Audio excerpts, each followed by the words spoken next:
हाय दोस्तों, नमस्कार।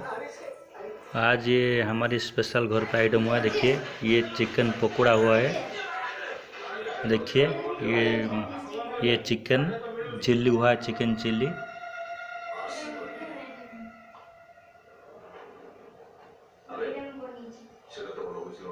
और दोस्तों, ये देखिए, ये स्पेशल रोटी हुआ है आज।